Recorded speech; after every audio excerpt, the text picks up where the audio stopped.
Remember the whole issue leading up to this fuel subsidy probe.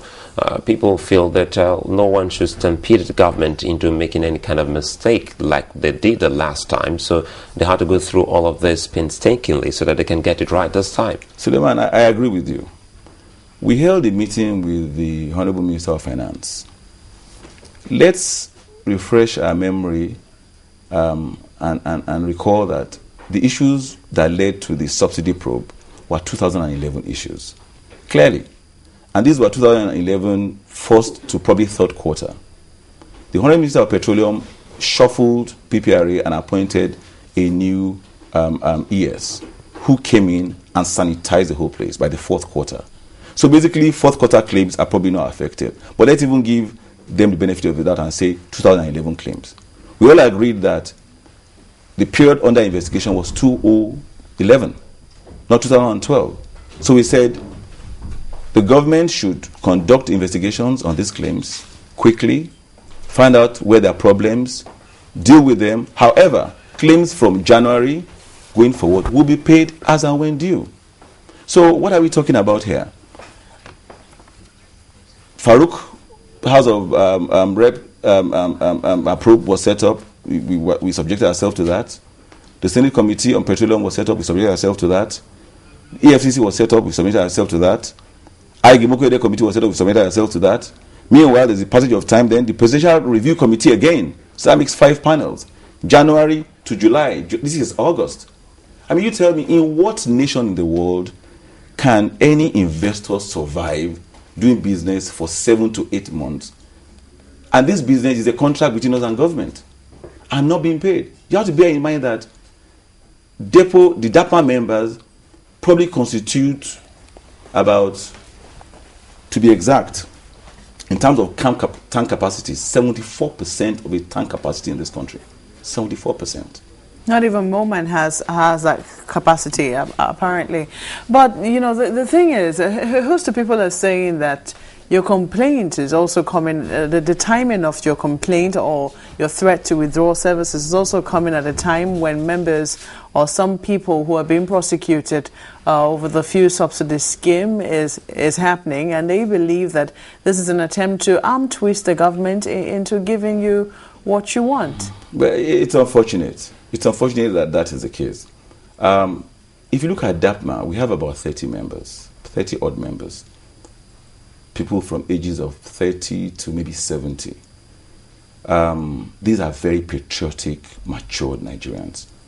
You admit that this is the first time a DAPMA member, maybe first or second time we're coming on TV.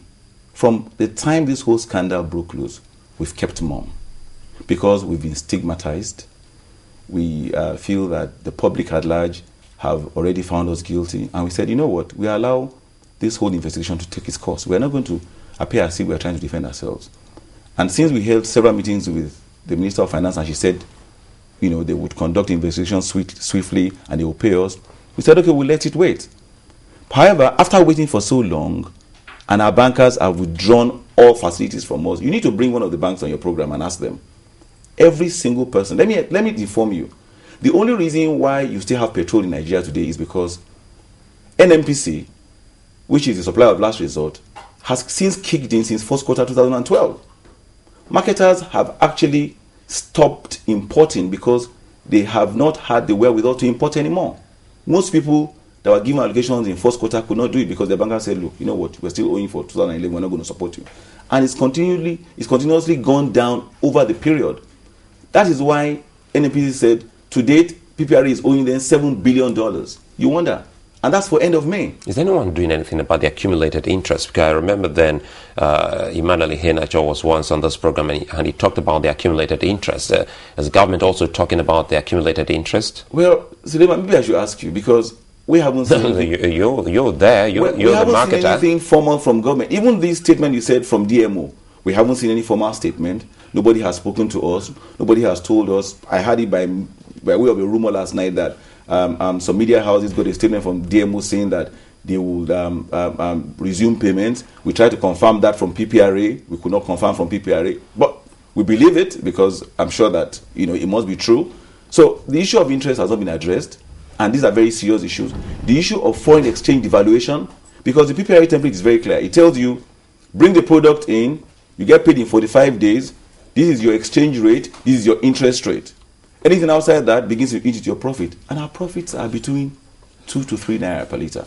So when you're paying 180 per litre per month, January, February, March, April, May, June, July, August, obviously we are beginning to be indebted to the banks. So these are the issues. Like I said, for us, this was the last option. I mean, we had engaged government so many times. It is an undesirable option because it's coming at a time where you have the issues of Boko Haram, you have the issues of National Assembly. So we feel, look, the pulse of the nation doesn't even permit for this kind of thing. But it's a case of self-preservation here. You know, it's an economic decision. Haven't you tried exploring other options? Must it be a withdrawal of your service?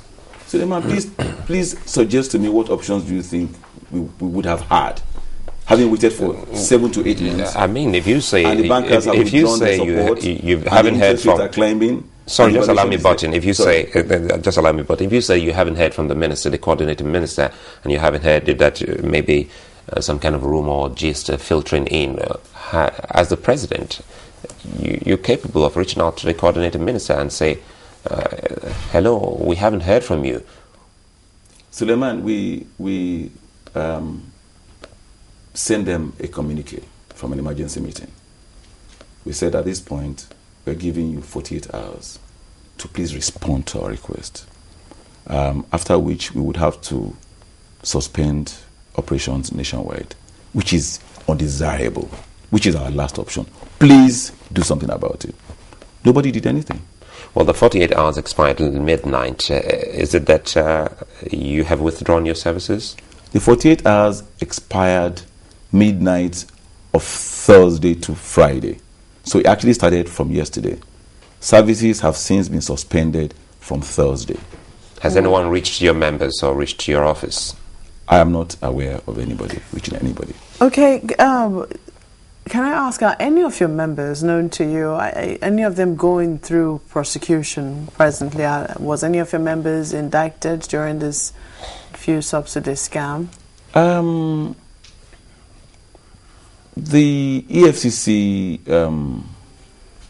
investigation, I think one of our members was named, which we also on TV. We never get to know this informally. We always sort of read it from the pages of newspaper.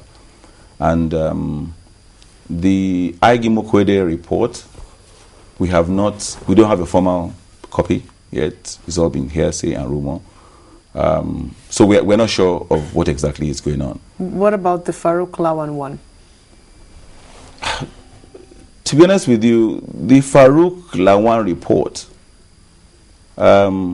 we also got copies informally, and I don't know what I don't want to comment on that report. Some of us are of the opinion that that report was not well done.